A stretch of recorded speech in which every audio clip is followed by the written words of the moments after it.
warahmatullahi wabarakatuh. Selamat datang di podcast Ruang Bicara. Inspirasiku, inspirasi kita. Berkumpul di sini menginspirasi di mana-mana. Nah, bersama Pak Hira di sini tentunya di segmen yang spesial. Karena kenapa? Kita akan membahas tentang kuliah, pilihan atau keharusan. Nah, banyak nih sobat inspirasi yang bertanya, kuliah itu penting gak sih? Emang investasi biaya dan waktu yang kita luangkan untuk kuliah itu sepadan dengan apa yang akan kita dapatkan ke depannya. Nah, untuk menjawab pertanyaan-pertanyaan dari Sobat Inspirasi, kita sudah mendatangkan tamu yang luar biasa. Dan tentunya sudah tidak asing lagi bagi Sobat Inspirasi, yaitu ada Kak Izhar. Halo Sobat Halo, Kak Inspirasi. Izhar. Halo Kak Hira. Nah, Kak Izhar ini tidak menutup kemungkinan banyak dari Sobat Inspirasi yang belum kenal dengan Kak Izhar. Nah, Kak Izhar silahkan perkenalkan diri dulu. Halo Sobat Inspirasi. Nah, perkenalkan, nama saya Muhammad Izhar, salah satu mahasiswa dari UIN Alauddin Makassar, jurusan Komunikasi dan Penyiaran Islam. Sekarang saya berada di semester 6, bisa dibilang akhir ya Kak Hira. Iya, bisa dibilang lagi sibuk-sibuknya otak kita berpikir, judul, skripsi, proposal, Itulah. betul. Dan saya pun merasakan hal yang sama ya. Nah, Kak Izhar, hari ini itu kita akan membahas tentang seberapa penting sih kuliah itu. Nah, Sobat Inspirasi, Kak Izhar kali ini akan berbagi pengalaman dan tips and trik kepada Sobat Inspirasi mengenai topik pembahasan kita pada hari ini. Nah, pertama itu Kak Izhar, ini nih, banyak dari Sobat Inspirasi yang beranggapan bahwa yang bertanya-tanya bahwa kuliah itu penting gak sih? Karena di luar sana itu Kak Izhar, mohon maaf ini, banyak orang yang bisa dibilang tamatan SMA, bahkan tamatan SMP, tapi bisa dibilang dia sukses. Jadi teman-teman di luar sana itu berpikir bahwa untuk apa sih kita kuliah? Nah, modal gelar sarjana itu tidak menjanjikan pekerjaan. Dengan kita lulusan SMP, SMA itu kita bisa sukses. Banyak orang di luar sana itu bisa sukses. Nah, menurut Kak Izhar bagaimana nih Kak Izhar? Iya, kalau menurut saya mengenai apakah kuliah itu penting atau tidak, kalau saya pribadi ya Sobat Inspirasi, tentu kuliah menjadi satu hal yang penting karena di perkuliahan itu akan menambah wawasan baru terkait apa yang betul-betul Sobat Inspirasi butuhkan, khususnya sesuai jurusannya atau apanya begitu. Kemudian kalau berbicara apakah ada jaminan dari lulusan S1 atau sarjana dari perkuliahan itu dapat pekerjaan, saya rasa tetap menjamin. Cuma yang harus Sobat Inspirasi garis bawahi bahwasannya dalam selama masa perkuliahan itu Sobat Inspirasi harus punya skill. Nah, skill ini akan membantu Sobat Inspirasi apabila setelah perkuliahan atau setelah lulus dari masa mahasiswanya, nah teman-teman atau Sobat Inspirasi bisa langsung terjun di dunia lapangan kerja dengan adanya skill. Ya, skill ini kan menjadi bekal buat Sobat-Sobat Inspirasi. Mengapa sih kemarin itu ada lulusan SMA, ada lulusan SMP, tapi setelah tidak melanjutkan jenjang pendidikannya tapi bisa sukses? Ya karena itu mereka tuh punya skillnya dalam hal menggapai semua apa yang dibutuhkan pekerjaan di ranah sosial begitu. Jadi menurut Kak Izhar itu skill itu sangat penting. Orang-orang yang bergelar sarjana pun jika tidak mempunyai skill itu tidak akan menjalani pekerjaan. Betul. Walaupun kita tamatan SMA atau SMP, tapi kita mempunyai skill yang tidak dimiliki oleh orang lain, itu sangat berpeluang di dunia pekerjaan ya Kak Izhar. Iya, betul banget. Nah, terus Kak Izhar ada pertanyaan lagi nih. Bagaimana menurut Kak Izhar dengan orang yang merasa dia salah jurusan? Iya. Nah, karena sempat viral nih baru-baru ini banyak konten yang menjelaskan bahwa ia merasa bahwa dia salah jurusan, banyak tugas lah dan lain sebagainya, itu membuat dia stres dan merasa bahwa mungkin dia salah jurusan. Nah, gimana menurut Kak Izhar? Kalau berbicara soal salah jurusan atau kenapa sih selama masuk jurusan ini kayak tugasnya menumpuk, tugasnya banyak, bikin stres dan segala macam. Menurutku sih dalam kalau berbicara soal salah jurusan ada 50-50 tanggapan saya. Karena apa? Apabila misalnya sobat-sobat inspirasi dipaksa dari mungkin orang tuanya atau keluarganya yang menyuruh buat sobat-sobat inspirasi untuk masuk di perkuliahan jurusan tersebut, ya otomatis bisa saja sobat-sobat inspirasi merasa salah jurusan. Namun saya kasih satu tips bahwa coba buat teman-teman atau sobat-sobat inspirasi ini sebelum mau masuk kuliah atau dunia perkuliahan itu identifikasi dulu, maksudnya mengenal dirinya dulu.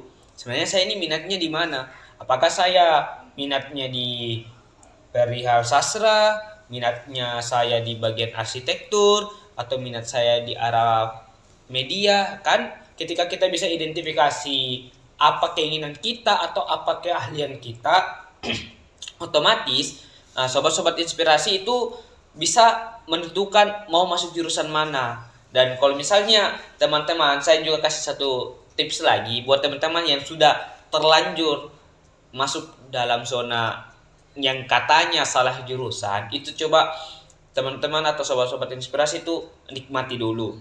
Kemudian daripada itu, ketika memang sudah ngestak terhadap apa yang tidak minat sobat-sobat inspirasi terhadap jurusan, saran saya ketika misalnya masih awal-awal semester, sudahi saja. Maksudnya langsung pindah jurusan begitu. Jangan jurusan. sampai berlarut-larut kita di jurusan itu dengan rasa tidak nyaman. Jangan sampai kita menjalankan dengan rasa terpaksa. Rasa terpaksa kayak ujung-ujungnya apa feedback begitu. Makanya banyak di luar sana yang pengusaha-pengusaha yang tadinya kayak dia berawal dari jurusan yang tidak berkesinambungan lah terhadap pekerjaannya sekarang. Cuma itu tadi, yang penting bagaimana teman-teman bisa enjoy dulu terhadap apa situasinya sekarang buat sobat-sobat inspirasi gitu. Nah gini Kak Ishar, banyak juga yang terjadi nih.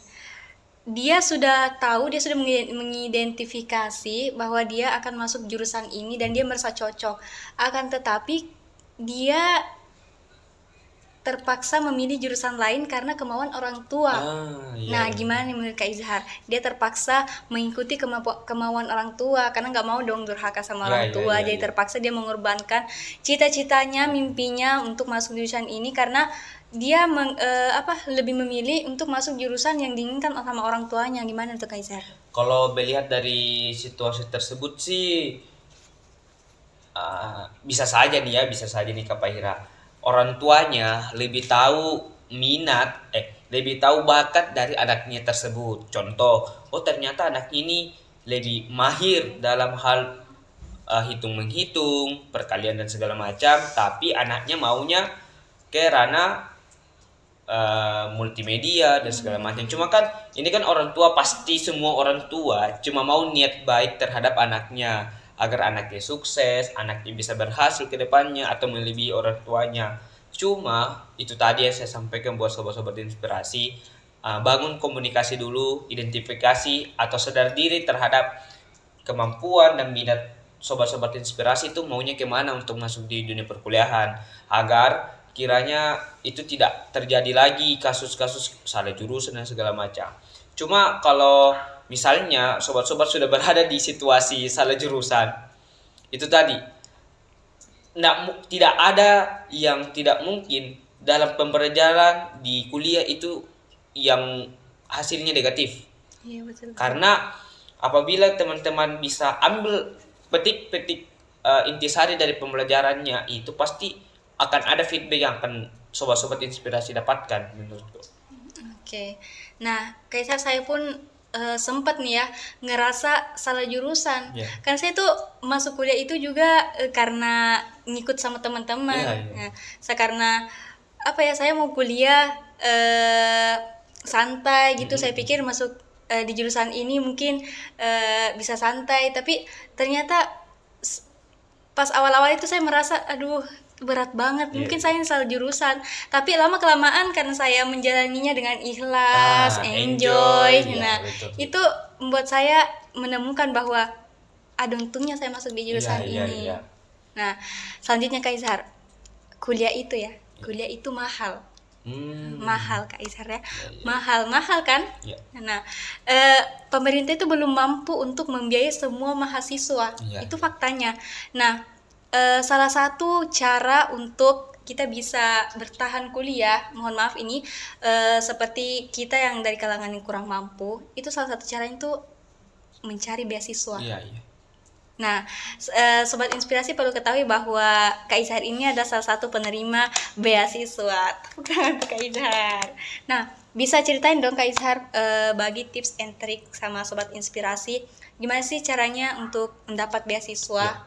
Supaya Sobat Inspirasi juga termotivasi dan semangat untuk mencari beasiswa. Karena lagi dan lagi saya juga termasuk orang yang sering banget mendaftar beasiswa tapi nggak lolos Iya, nih Kak iya. Izhar. Gimana nih tips and triknya? Oke, jadi kalau berbicara soal, ya saya sepakat sih dengan persoalan yang sekarang, isu bahwa yang miskin dilarang sarjana, yang miskin dilarang kuliah, Iya, karena ya pada faktanya di negara kita sekarang tuh begitu situasinya.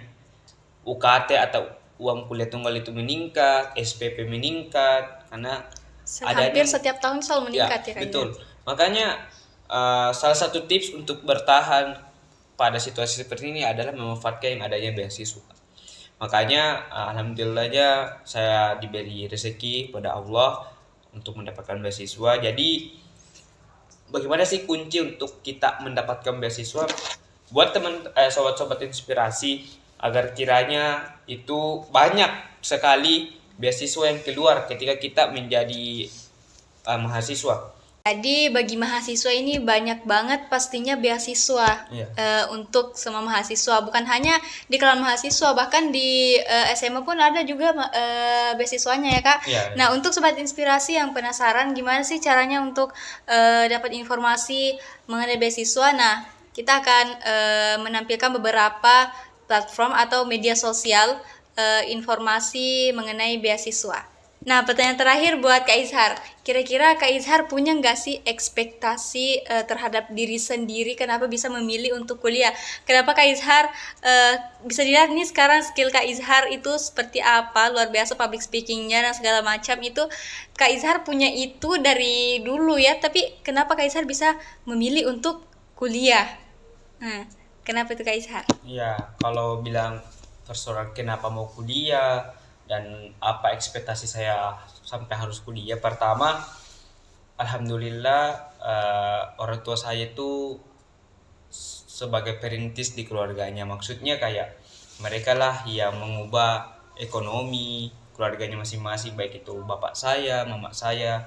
Jadi saya juga merasa punya beban moral tersendiri yang saya tanggapi begitu, bahwasannya loh, bapak saya sekarang begini, mama saya sekarang begini, jadi saya harus dong minimal setara atau lebih daripada orang tua saya. Jadi dengan saya berkuliah menjadi salah satu batu loncatan juga sebagai apa yang mau saya jadi, apa yang mau Saya mau jadi apa ke depannya? saya mau gapai apa ke depannya. Nah, jadi sebenarnya kalau berbicara cita-cita, banyak cita-cita saya. Yang penting satu poin utama cita-cita saya adalah orang sukses. Itu saja. Mau dia menggapai ke arah mana, mau dia pakai metode apa, yang penting insya Allah satu tujuan saya adalah orang sukses. Bisa bahagiakan orang tua. Iya, itu pastinya nomor Ya. satu itu dong. Jadi dengan saya berkuliah, alhamdulillahnya, tapi disclaimer dulu Kak Fahira, jadi sebenarnya tidak ada hal yang seinstan itu. Bahkan saya juga dulu dari SMP, SMA tidak bisa sampai sekarang kalau tidak lewati tahapan-tahapannya. Jadi tidak ada sih yang instan di dunia ini. Jadi saya juga bagaimana berusaha sampai ya yang tadi Kak Fahira bilang sampai ada di titik ini, karena ya saya lewati dinamika-dinamika yang terjadi di hidup saya. Kadang naik, kadang turun, kadang turun sekali, kadang naik sekali. Ya cuma begitu, saya pribadi nikmati saya bagaimana proses yang ada, terus selalu berusaha berikhtiar pada Allah, selalu berusaha untuk ibadah agar kiranya kita tetap kembali pada hakikatnya seorang hamba, yang dimana peminta begitu kan. Nah, karena kita tidak bisa menentukan satu hal selain pada Tuhan itu sendiri. Kita hanya bisa merencanakan ya. Makanya buat teman sobat-sobat inspirasi, agar kiranya kalau kata Soekarno, silahkan bermimpilah setinggi langit. Ketika kamu jatuh, kau akan jatuh di bintang-bintang. Nah, saya lumayan terapkan kata-kata tersebut karena kita usahakan apa yang perlu kita usahakan dengan cara yang bagus, dengan cara yang baik. Insya Allah, ketika ekspektasi kita tidak sampai, tetapi proses kita yang akan tidak akan mengkhianati. Prosesnya itu yang penting. Ya, prosesnya tidak akan mengkhianati kok. Walaupun kadang hasilnya yang mengkhianati, tapi prosesnya tidak. Makanya untuk sobat-sobat jangan ragu untuk kuliah, walaupun memang sekarang kuliah itu mahal, yang miskin jarang kuliah atau sarjana. Cuma itu tadi ada tips-tips tadi yang sudah saya sampaikan mengenai ada beasiswa kok, ada juga bantuan-bantuan dari pemerintah atau swasta. Jadi silakan buat sobat-sobat untuk memanfaatkan hal tersebut agar kiranya menjadi mahasiswa itu bukan hanya sekedar pamer, gaya atau sebuah gelar saja, namun sebagai mahasiswa itu juga butuh bagaimana manajemen dirinya sendiri. Betul. Nah, jadi bagi sobat inspirasi, kita jangan pernah merasa bahwa kita tidak bisa kuliah. Ketika kita merasa bahwa ekonomi kita rendah, pasti selama niat kita baik, itu pasti ada jalannya. Bermimpilah setinggi-tingginya, karena bermimpi itu gratis. Kita jangan pernah menilai pandangan orang lain tentang mimpi kita. Kita itu tidak ada yang bisa menghalangi mimpi kita. Betul. Selain diri kita sendiri. Nah, diri kita sendirilah yang menghambat kita untuk bermimpi. Jadi bagi sobat inspirasi tuh bermimpi itu penting, bermimpi setinggi-tingginya karena bermimpi itu gratis. Nah, oke, terakhir Kak Izhar, terakhir sekali nih. Pesan untuk sobat inspirasi. Closing statement. Oke. Kalau closing statement dari saya, khususnya kita bahas soal pendidikan, apalagi kuliah. Jangan ragu untuk sobat-sobat inspirasi untuk memasuki jenjang perkuliahan, walaupun banyak stigma atau banyak isu-isu bahwa nanti kalian nanti masuk kampus dikasih begini dan segala macam. Cuma niatkan baik-baik agar kiranya kita masuk di kuliah itu tujuannya untuk apa coba? Kalau memang membahagiakan orang tua, cukup itu saja dulu. Agar kita jangan mengecewakan orang tua, kuliah baik-baik. Insya Allah dengan niatnya kita kepada orang tua dan juga kepada Tuhan, maka hasilnya juga akan baik-baik. Terus terakhir, kalau Kak Fahira bilang mimpi itu gratis, saya sepakat. Silakan bermimpi sebanyak-banyaknya, selebih-lebihnya, setinggi-tingginya, karena mimpi itu gratis. Maka bermimpi itu satu hal yang wajib teman-teman punya. Jangan membatasi diri teman-teman atau sobat-sobat inspirasi terhadap realita yang terjadi. Cuma ketika teman-teman bisa ikhtiar, berusaha dan berdoa, insya Allah apa yang sobat-sobat inspirasi inginkan akan tercapai. Nah, oke, tepuk tangan dulu untuk Kak Izhar. Nah, Kak Izhar, terima kasih banyak atas kesempatannya. Wah, sobat inspirasi, perlu kita ketahui bahwa mengatur jadwal untuk ketemu sama Kak Izhar itu super kita sudah siapkan dari beberapa minggu yang lalu, karena Kak Izhar itu orangnya sibuk banget. Nah, jadi alhamdulillah kita patut berterima kasih sama Kak Izhar karena telah meluangkan waktu dan tenaganya hari ini untuk bertemu dan berbagi kepada sobat inspirasi. Nah, terima kasih ya Kak Izhar. Terima kasih Kak Fahira. Nah, oke, itu saja perbincangan kita hari ini. Semoga pembahasan kita pada hari ini bisa menjadi inspirasi dan semangat untuk sobat inspirasi yang ada dimanapun berada. Semoga kita semua bisa menggapai mimpi kita. Sekali lagi, bermimpilah setinggi-tingginya karena bermimpi itu gratis. Mimpi itu adalah sebuah tujuan, karena tanpa mimpi itu kita tidak tahu arah kita kemana. Nah, oke, sekian dari saya Husnul Fahira pamit undur diri. Wassalamualaikum warahmatullahi wabarakatuh. Bye-bye.